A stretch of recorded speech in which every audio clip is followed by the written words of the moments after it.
There was quite a lot of hype surrounding the release of Metro Exodus, the first 2 episodes being really good games. But the hype started to die off little by little after a while, and almost completely vanished after the reveal of the exclusivity deal signed with the Epic Games Store. But I still had hope that the game wouldn't disappoint. The Metro universe is great, and Metro 2033 and Last Light were both solid shooters with good horror elements. But unfortunately I was disappointed right off the bat. Not because of the gameplay or anything like that, but because of the optimization, which, once again, and it seems to be a common factor for all the Metro games, is very poor. Plus it blows my mind how in 2019 some games still do not give you the opportunity to fully customize the visual settings. You want the shadows to be set on low and the textures on ultra? Well, too bad dork, you can do it. In-game though, the experience is still mostly positive. The story is nice and interesting and all, but it mostly is there to set up a pseudo road trip across Russia, and to give the players the opportunity to see and play in different environments, different biomes, something that we hadn't seen yet in the series. And that's where the open world part of the game comes into play.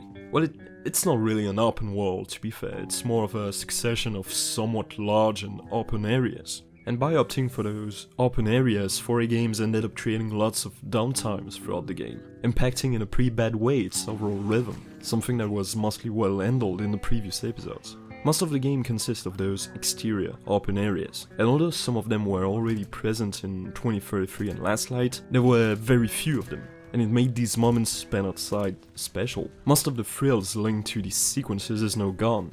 You can travel most of the time without your gas mask. Mutants encounters are a regular occurrence and most of the time are less dangerous than humans. Because of that, the meeting with these monsters are way less impactful than they used to be.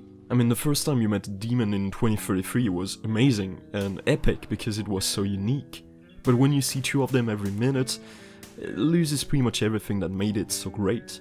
And in my opinion, most of the best parts of 2033 and Last Light happened in the dark and creepy corridors of the Metro, where it felt like everything was there to get you. This tension was what made this game so great. But very few moments of Exodus make you feel that way. Once again, it is because most of the game is set outside in these open areas. The stealth and shooting mechanics haven't changed much, but they're still pretty solid, and the scavenging and crafting parts are a nice addition. But in my opinion, it still doesn't justify this choice of open level design. Most of the time the game is too slow, because you have to travel from one point of interest on the map to the other, and there's pretty much nothing in between to make up for these downtimes. Also, most of the scares of the previous games are gone now, because obviously fighting zombies in the desert in broad daylight is way less creepy than fighting giant mutant spiders in the claustrophobic corridors of the Metro. And the fact that most of the time you're not alone in your missions and are followed by friendly NPCs doesn't help either. Most of the negatives of this game are due to the fact that the developers opted for this open world design, but didn't really change or headed